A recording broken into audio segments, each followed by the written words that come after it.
নমস্কার বন্ধুরা, আমি সর্বাণী। আমার বই পড়ুন বইকে ভালোবাসুন চ্যানেলে সবাইকে স্বাগত জানাই। আজ আমি লেখক সমীর রক্ষিতের লেখা দেবী মহিমা গল্পটি পড়ে শোনাচ্ছি, শুনতে থাকুন। দেবী মহিমা। বিটুদা আমাকে আকাশের নক্ষত্র চিনিয়েছিল। আমি যে চেনবার জন্য বায়না ধরেছিলাম তা না।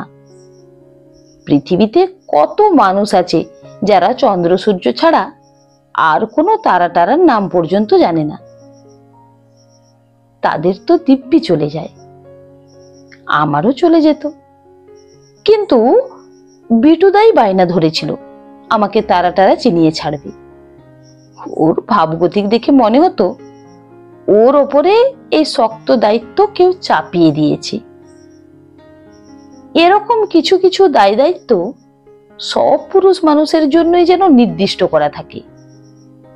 তাদের সবার হাতে সৃষ্টিকর্তা যেন একখানা ছড়ি ধরিয়ে দেন জন্ম মুহূর্তে, এবং তারা এই ছড়ি ঘুরিয়ে যান মৃত্যু পর্যন্ত। বিটুদার এই ঝোঁক ছিল, কিন্তু আমি কি তার মনোজের আর সুমিতের হাত থেকে এই ছড়ি কেড়ে নিয়েছিলাম? ঠিক বুঝি না এখনো। তখন তো বুঝবার প্রশ্নই ছিল না। আমার সেই ক্লাস 9-10-এ, তখন আমি এক ঘোরের মধ্যে আছি। এ সময়ে মা আমার দিকে তাকিয়ে অন্তত 3 দিন থমকে গেছে। বলেছে, হ্যাঁ রে তনু, এ কিরকম ধিঙ্কি হয়ে উঠেছিস তুই দিনে দিনে। তোকে দেখে কে বলবে তুই 9-এ পড়িস? অপরাধটা যেন আমার। আমি বলতাম, আমি কি করব? কোমর ভেঙে হয়ে বসে থাকবো? তোমার মেয়ে দিন দিন কিরকম সুন্দর হচ্ছে, সেটা তোমার চোখে পড়ছে না রানু? মাকে বাবা বলতো। দেবী দুর্গার মতো মুখ, কাটা তোমার মুখটি বসানো। কি যে বলো, হাতে পায়ে কিরকম বার ধরেছে দেখো, ঠিক তোমার আদল। তখন নিজের শরীরটা নিয়ে আমি পড়েছি এক মহা ফাঁপড়ে। শরীর ছাড়া যেন কিছু নেই। সবার চোখ চলে যায় আমার শরীরের দিকেই। টের পাচ্ছি শরীরটা ভেঙে চুরে আরেকটা শরীর উঠে আসছে ভেতর থেকে। মনটাও কেমন ছন্নছাড়া হতে লেগেছে। তখন গুচ্ছের বই পড়বো বলে সামনে সাজিয়ে গুছিয়ে নিয়ে বসি, কিন্তু বইটই দেখলেই হাই ওঠে। চুপি চুপি পালিয়ে যাই ছাদে, মাকে লুকিয়ে। ছাদে কেউ যেত না, আমি যেতাম। আর যেত বিটুদা। ওর হাতে অনেক সময়, MA পাস করে বেকার, শুধু কোনো কোনো দিন সকাল বিকেলে টিউশনি। পড়া ছেড়ে ছাদে যাই, কিন্তু মাকে ফাঁকি দেওয়া কি সহজ? যেদিন ধরা পড়ে যাই ধমক শুনতে হয়, কি রে মেয়ে, তুই কি পড়াশোনা ছেড়ে দিবি? এক মুহূর্তে যদি স্থির হয়ে বসিস, খালি ছটফট করিস, খালি। হ্যাঁ, খাঁটি কথা, খুব ছটফট করি।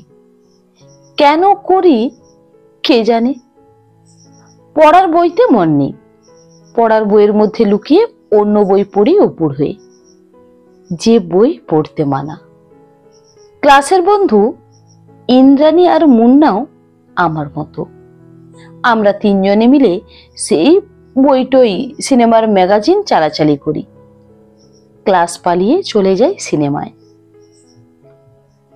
ওই যে ক্যাসিওপিয়ার ঠিক ওপরের দিকে চলে যা, অ্যান্ড্রোমিডা, মাঝখানে M31 গ্যালাক্সি।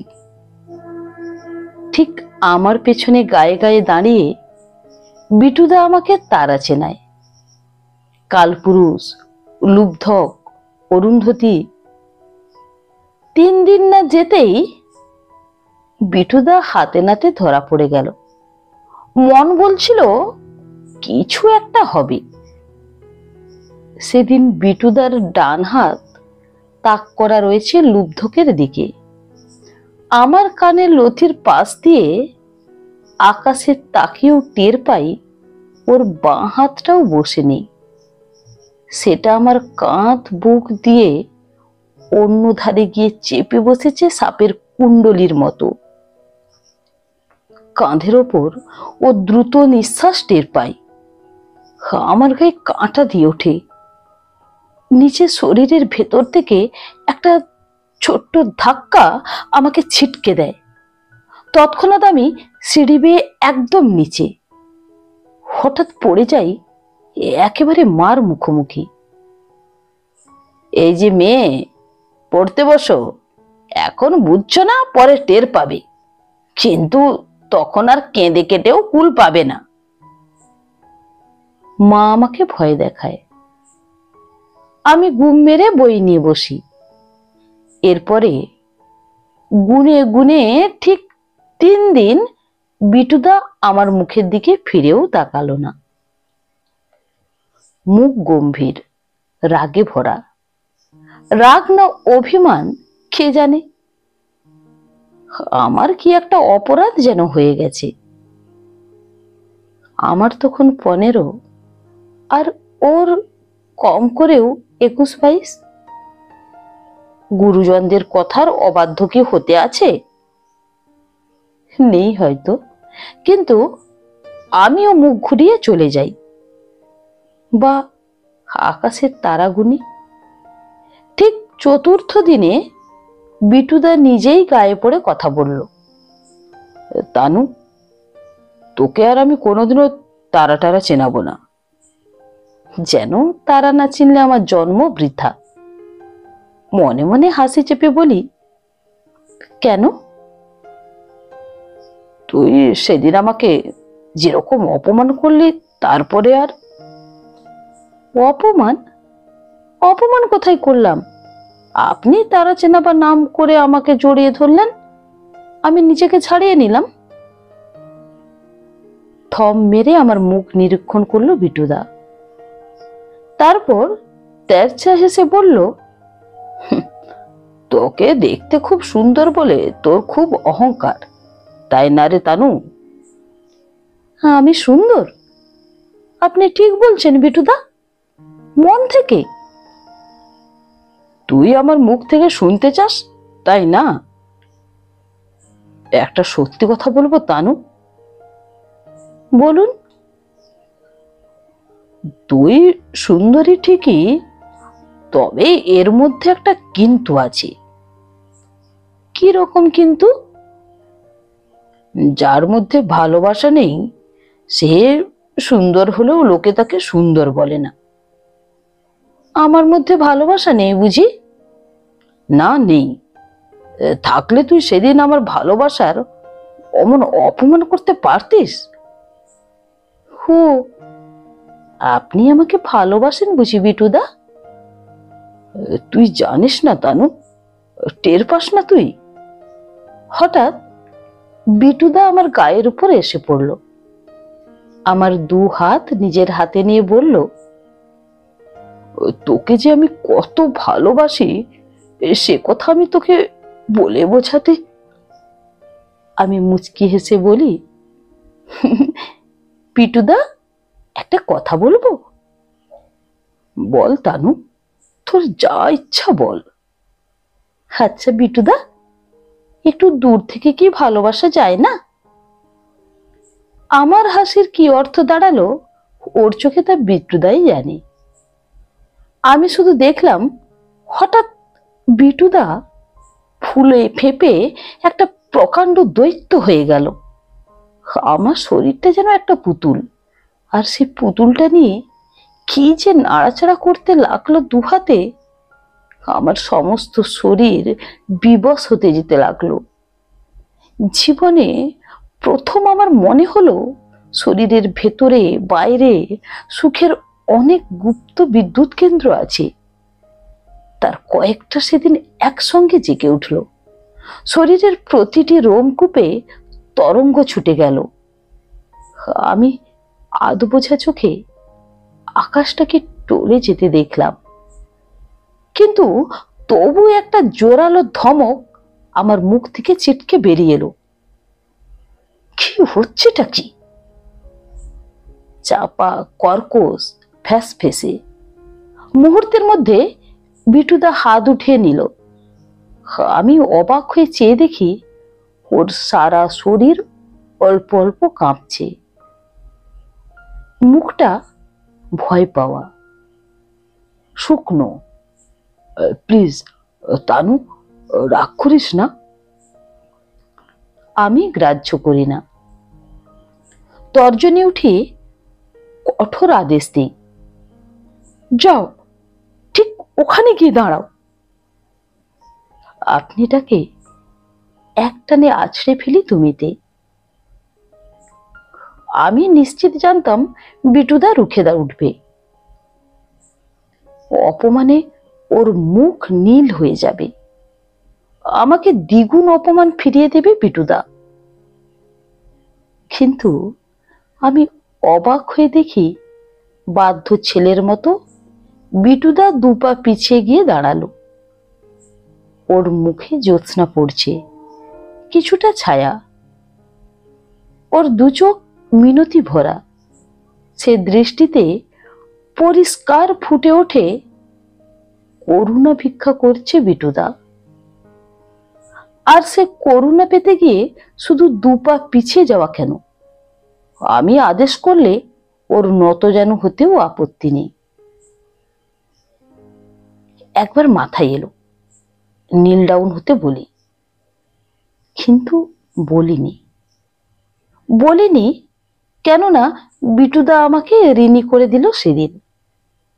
ওর জন্যই সেদিন আমাকে আমি প্রথম চিনে গেলাম।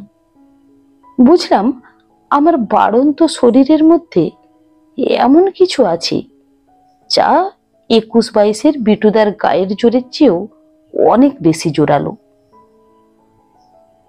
বিটুদাই যেন হতে পারে আমার হাতের পুতুল, আমি যেমন খুশি খেলাতে পারি পুতুল খেলা। সেই দিন এক টানে অনেক লম্বা হয়ে আমি নিজের মাথা ছাড়িয়ে গেলাম। আমি যখন ক্লাস 7-এ, তখন আমার দিদিমা মারা যায়। দিদিমার গঙ্গা স্নানের বাতিক ছিল। শরীর চলছে না, তবু গঙ্গায় যাওয়া চাই সকাল সকাল। পরের দিকে ওকে একা ছাড়া হতো না, আমার ডিউটি পড়ে গেল ওকে গঙ্গায় নিয়ে যাবার। আমাদের বাড়ির সামনে ছিল গঙ্গা। আমরা দুজন দুজনকে বুড়ি বলে ডাকতাম। আমি বলতাম, বুড়ি, তোমার রোজ রোজ গঙ্গা স্নানের কি দরকার বলো দেখি? বুড়ির রং ছিল দুধে আলতায়। হেসে বলতো, গঙ্গা স্নান করলে সব পাপ কেটে যায় রে বুড়ি, শরীর শুদ্ধ হয়। পাপ কি? পাপ পাপ কি না? বুড়ি যেন হঠাৎই পেছন দিকে ফিরে চাইতো, যেন অনেকটা দূর অবধি দেখতে চাইতো প্রাণপণে। কিন্তু পারত কি? শ্রুতি দৃষ্টি সবই তো প্রায় ক্ষয়ে গেছিল।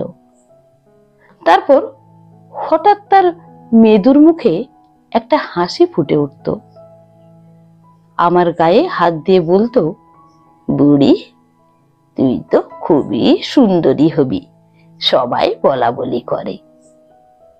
সে তো তুমিও নাকি খুব সুন্দর ছিলে।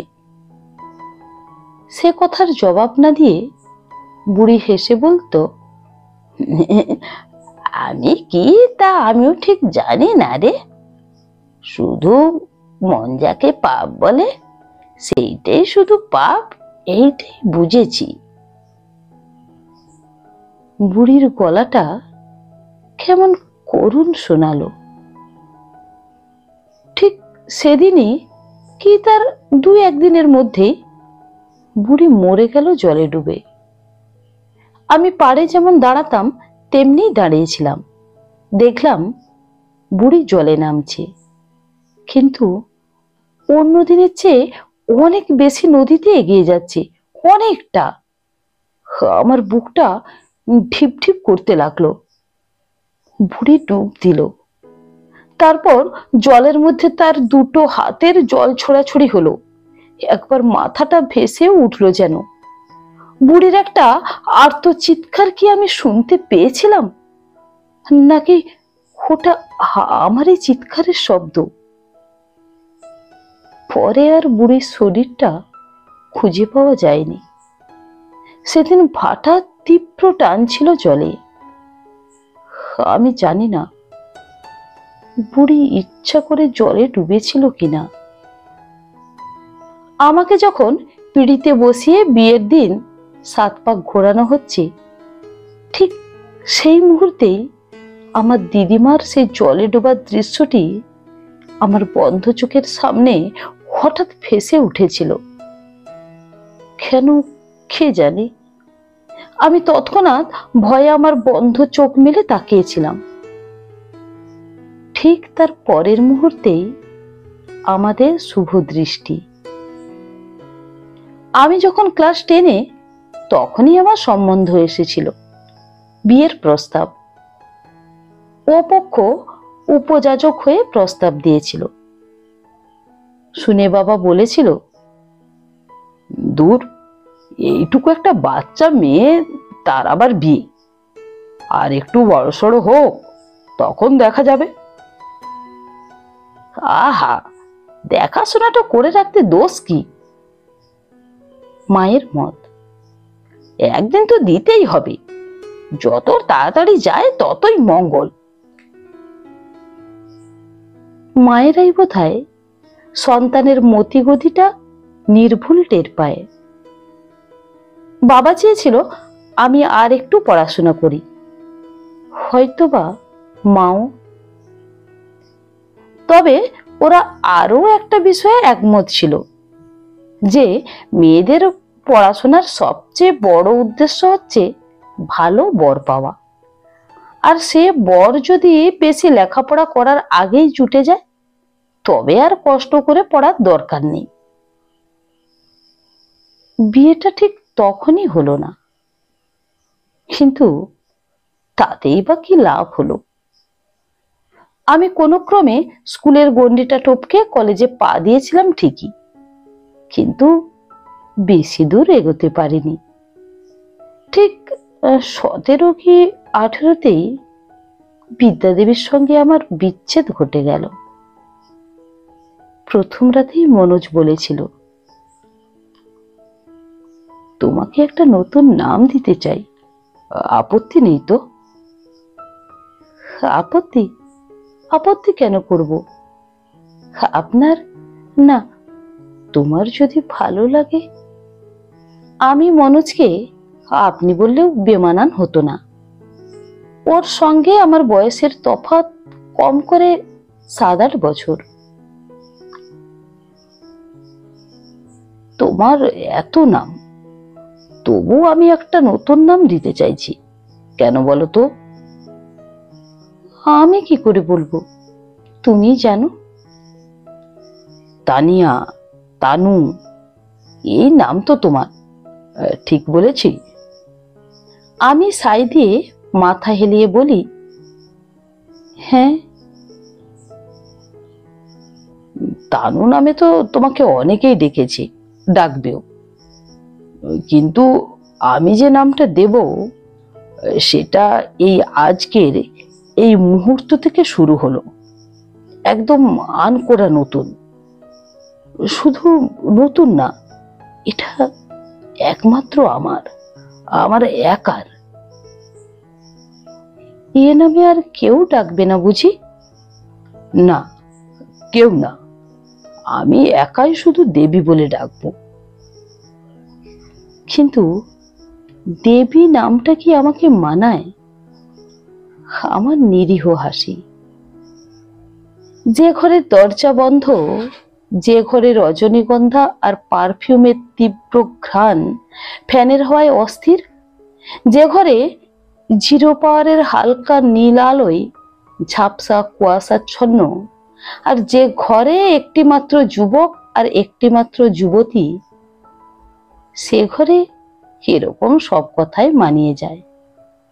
এবং যুবকটি যদি নাম দেবার ওপরেই হঠাৎই পাঞ্জাবির পকেট থেকে বের করে আনে একটা সুদৃশ্য আংটি, যার মধ্যে কায়দা করে লেখা থাকে দেবী আর মনোজ। মানায় না? দারুণ মানায়। শুধু ওই নামটাতেই মানায় তোমাকে, আর কোনো নামে না। শেষের এই কথাগুলো যেন এমন গোপন কথা যা শুধু আমার কানে কানেই বলা দরকার, এবং তার জন্য দুটো হাতের শেকলে আমার বিশেষ করে সাজিয়ে দেওয়া শরীরটাকে পিষ্ট করা দরকার, যাতে আমার শরীরের ভেতরের বাইরের সমস্ত গুপ্ত বিদ্যুৎ কেন্দ্রগুলি দুরন্ত হয়ে জেগে ওঠে। ঠিক এরকমই একটা মুহূর্তেই তো আমি বিটুদাকে ধমকে উঠেছিলাম, বলেছিলাম তফাৎ যাও। বিটুদার সে ধমকটা প্রাপ্য ছিল, কিন্তু বিয়ের মুহূর্ত থেকে মনোজের প্রাপ্য আমার শরীরটা, তাকে তো ধমকানো যাবে না। বিটুদার সঙ্গে তবু তো আমার খানিকটা পরিচয় ছিল, আমরা দুজনে অনেকদিন ছাদে গেছি, তারা চেনাচেনির খেলা খেলেছি, কিন্তু মনোজের সঙ্গে তো বলতে গেলে সেই প্রথম পরিচয়। কেউ কারোকে জানি না, কেউ কারোকে চিনি না, আবার ধমক দেওয়ারও প্রশ্ন নেই। চেনাচেনির শুরুটা শরীর দিয়ে, তারপরে ধীরে ধীরে মন। মনোজের মৃদু আক্ষেপ, কেন যে তোমার সঙ্গে আগে পরিচয় হলো না? হলে কি হতো? আগে পরিচয় হলে চুটিয়ে প্রেম করা যেত, ভালোবাসার বিয়ে হতে পারতো আমাদের। এটা আর এমন কি কথা, এখনো ভালোবাসা যায় না? যায়, কিন্তু একটা কিন্তু থেকেই যায় না। দুটো কি ঠিক এক? বলার পরের মুহূর্তেই মনোজ যেন একটা রাস্তা পেয়ে যায়, ইঙ্গিতে ভরা মুখে বলে, অবশ্য ওতে যেটুকু ক্ষতি হলো তা সুদে আসলে উসুল করে নেওয়া যায়। কিন্তু আমরা যে দেখাদেখির পরে 2-3 দিন ঘুরে বেড়ালাম, তাতে খুশি না বুঝি? কি করে খুশি হওয়া যায় বলো তো? তোমার সঙ্গে তোমার ছোট বোন পাপিয়া, আমার সঙ্গে আমার বুজুম ফ্রেন্ড সমীর। কিন্তু নিয়ম কি জানো? কি? ভালোবাসার একটা গুহা থাকে, সেখানে তৃতীয় ব্যক্তির প্রবেশ নিষেধ। তাই? যেমন এখন ধারে কাছে কেউ নেই। নেই? ও হ্যাঁ, সত্যি তো, যেন হঠাৎই আবিষ্কার করে ফেলে মনোজ। এরকম যে বরাবরই আবিষ্কার করে নির্জনতা আর তার দেবীকে, রক্ত মাংসের দেবীকে, যাকে ছোঁয়া যায়, ধরা যায়, যাকে বারবার ভেঙে চুরে বারবার নতুন করে বানানো যায় যেমন খুশি। অহংকারে দেবীর মাটিতে পা পড়ে না, সে আর টানু টানু নেই। এই দেবী আমারও পূজা পায়। আমি দেবীর সামনে দুহাত এক করে হেসে বলি, দেবী, বশীকরণের কি মন্ত্রই না শিখেছ তুমি? দেবী চোখ টিপে হাসে। ছুটন্ত একখানা ট্রেনের মতো প্রায় কোনো স্টেশনেই না থেমে 1-1.5 বছর কেটে যায়, বলতে গেলে প্রায় চোখের নিমিষে। কিন্তু পৌঁছাবার মতো একটা স্টেশন তো চাই। ফলে সময় মন্থর হতে থাকে। আশেপাশের সবকিছুই স্পষ্ট হয়। আমি নজর করে দেখি দেবী মূর্তির রং টং মাটি টাটি ঝরে যাচ্ছে, ভেতর থেকে যেন খড়্ডর বেরিয়ে পড়েছে। কেমন একটা গা শিরশিরে ভয় কেঁদে উঠে বুকের মধ্যে। মনোজ, এত দেরি করে ফিরলে যে? দেরি হবে না? কাজ থাকলে দেরি হবেই। হা হা, বলে তো যাওনি, চিন্তা হচ্ছিল। সব কি মাথায় থাকে নাকি সব সময়? কি যে ভ্যান ভ্যান করো না, একটু দেরি হলেই। হা হা, অত রেগে যাচ্ছ কেন? আমার খারাপ লাগে, তা একটু বলতেও পারবো না তোমাকে? আমি মনোজের হাত থেকে অ্যাটাচিটা নিতে যাই, সে ঝটকা মেরে সেটা সেন্টার টেবিলে ফেলে। খারাপ লাগলে আমি কি করতে পারি? ছুটি নিয়ে তোমাকে পাহাড় দেবো? আচ্ছা, আমি কি তাই বলেছি? বলছো না মানে? তাই তো বলছো। দপ করে জ্বলে ওঠে মনোজ। তৎক্ষণাৎ আমি চুপ করে যাই। টের পাই সেদিন আর নেই, সেই ট্রেন চলে গেছে। এখন প্রায়ই কর্কশ হয় মনোজ, চোখ মুখে বিরক্তি। ওর আরো কর্কশ হবার সুযোগ আছে। আমি সেই দিনের অপেক্ষায় ভয়ে ভয়ে থাকি। বুঝতে পারি সুমিতকে আর একদম সহ্য করতে পারছে না মনোজ, অথচ মুখ ফুটে কিছু বলতেও পারছে না। সুমিতকে মনোজ মাঝে মাঝে সঙ্গে নিয়ে বাড়ি ফিরত। মনোজের নিচের উপর ধারণটা একটু উঁচু, কথা বললেই বোঝা যায় সে কাউকে খুব পাত্তা দেয় না। তার নিশ্চয়ই আরো বন্ধু বান্ধব আছে, কিন্তু আর কেউ নয়। সুমিতকে সে বাড়ি আনতো, কিন্তু আজকাল আর সুমিতকে নিয়ে আসে না, একাই বাড়ি ফিরে। আমি দরজা খুলে দিই, উৎসুক চোখে তাকিয়ে থাকি। কিন্তু আমাকেও আজকাল আর চোখে পড়ে না। কোনো দিকে না তাকিয়ে ঘরে ঢুকে যায় মনোজ, চুপচাপ আপন মনে জুতা মোজা খোলে। তারপর কোনোদিন একটি কথাও না বলে বাথরুমে ঢুকে যায়। একদিন দরজা খুলে দিয়েছি, উৎসুক চোখে তাকিয়ে দেখছি। ঘরে ঢুকে হঠাৎ মনোজ আমার দিকে চোখে চোখে তাকায়, টেরচা হেসে প্রশ্ন করে, তুমি ভেবেছিলে আমার সঙ্গে সুমিত আসবে আজ, তাই না? সত্যি কথাটা বলো তো। না তো, সুমিতকে কেন?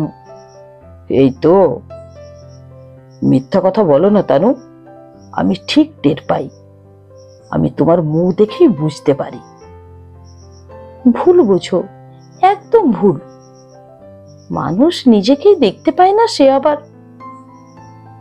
থমকানো গলায় মনোজ বলে, এই তো, এসব তো সুমিতের কথা, মুখস্থ করে রেখে দিয়েছো। আমি চমকে উঠি নিজের মনে। মানুষ পৃথিবীর আর সবকিছু দেখে একমাত্র নিজেকে ছাড়া। সুমিত বলেছিল, মানুষ নিজেকে পুরোপুরি কখনো দেখতে পায় না। শুধু নিজেকে কেন, মানুষকে অন্য মানুষকেও পুরোটা দেখতে পায়, মনোজ বলেছিল। ঠিকই, অন্য মানুষকেও সবটা দেখতে পায় না, কিন্তু নিজের বেলায় মানুষের ভুলটা সবচেয়ে বেশি হয়। আমরা যা দেখি তার সবটাই ভুল নাকি? আমার সন্দিগ্ধ প্রশ্ন। সবটা না হলে বেশিরভাগটা তো বটেই। আমাদের বোঝার বেশিরভাগটাই মন গড়া ধারণা। সুমিতের কথাটা আমার কানে কেমন করে যেন বাজলো। মনে হলো আমি সেই 15-16-তে নিজেকে দেখেছিলাম বিটুদার চোখ দিয়ে। কিছুদিন আগে পর্যন্ত দেখেছি মনোজের চোখ দিয়ে। সত্যি বলতে আমি কি আমার মতো করে নিজেকে দেখার চেষ্টা তো কখনো করিনি। আমি তাহলে আমার চোখে কিরকম? নিজেকে আমরা তবে ঠিকঠাক কিভাবে দেখতে পারি? আমার প্রশ্ন। নিজেকে ঠিকঠাক দেখা অসম্ভব, একদম অসম্ভব। সুমিত হাসে, এক ধরনের তৃপ্তির হাসি। তোর এসব নাটকের কথা নাটকে মানায় সুমিত, জীবনের নিয়ম আলাদা। মনোজ সুমিতের চেয়েও বেশি জোরে হেসে ওঠে, যেন সুমিতকে হাসি দিয়ে অপ্রস্তুত করে দেবে সে। আমি ওর মুখ দেখে টের পাই খোঁচাটা সুমিতের ঠিক নরম জায়গাটায় গিয়ে লেগেছে। ব্যাংকের মাঝারি পদে আছে মনোজ, সুমিত তার অন্তত 2 ধাপ নিচে। ব্যাংকের কাজে নয়, সুমিত পাগল নাটক নিয়ে। তার নিজস্ব একটা গ্রুপ আছে, নাম তার নাট্য প্রতিভা। পরিচালনা আর অভিনয় 2 নিয়ে সুমিত সব্যসাচী। ওদের নাটক দ্রৌপদী বেশ জনপ্রিয়তা পেয়েছিল। সুমিত অপ্রস্তুত হয় না, তবে গম্ভীর মুখে বলে ওঠে, ঠিক আছে, নাটকের কথা বাদ দিচ্ছি, জীবনের নিয়মটাকেই নিচ্ছি। সেটা কেমন শুনি বল দেখি, পারবি বলতে? এই সময় হঠাৎই মনোজ তেড়ে ওঠে, Sumit, don't try to understand. Sumit গভীর ও রহস্যময় হাসি হাসি, তারপর সাবলীল ভঙ্গিতে সে আমার চিবুক চেপে ধরে আঙুলে।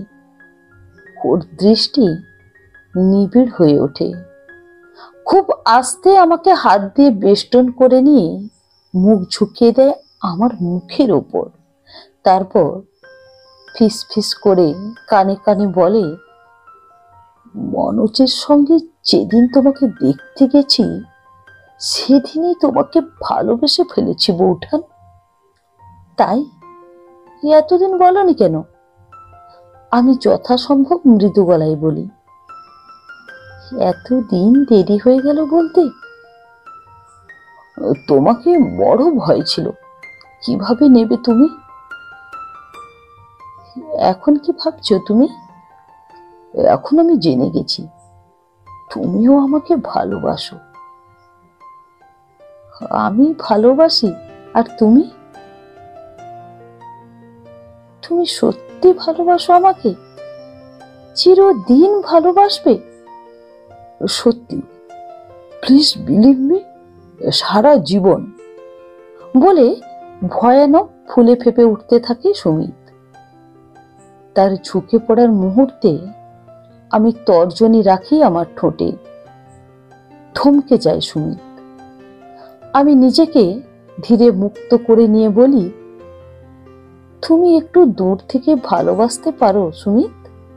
ধরো ওইখানে বসে বা দাঁড়িয়ে। থম ধরে বজ্রাহতের মতো বসে থাকে সুমিত। সে তার পরিপূর্ণ দৃষ্টি দিয়ে দেখে আমাকে। মুখটা যেন অপমানে ঝলসে গেছে এমন দেখায়। তার দৃষ্টি ক্রমশ খর হতে থাকে। আমি আমার দৃষ্টি স্থির করে রাখি ওর চোখে, এমন যেন দৃষ্টি সরে না যায়, পলক না পড়ে চোখে। কতক্ষণ বাদে, কতক্ষণ সঠিক জানি না, সুমিত বলে, তোমার চোখে জল কেন তানু? আমি সন্তর্পণে হেসে বলি, মাঝে মাঝে চোখের জল ফেলা ভালো সুমিত, মনটা ধুয়ে মুছে পরিষ্কার হয়ে যায়। আমি ধুয়ে মুছে নিচ্ছি। যে আমাকে ভালোবাসে তাকে ঠিকঠাক চিনে নিতে হবে তো। বন্ধুরা, আমার এই গল্প পাঠ যদি আপনাদের ভালো লেগে থাকে তাহলে আমার গল্পটিতে একটি লাইক দিয়ে আমার চ্যানেলটি সাবস্ক্রাইব করে আমার সঙ্গে থাকার অনুরোধ রইল। নমস্কার।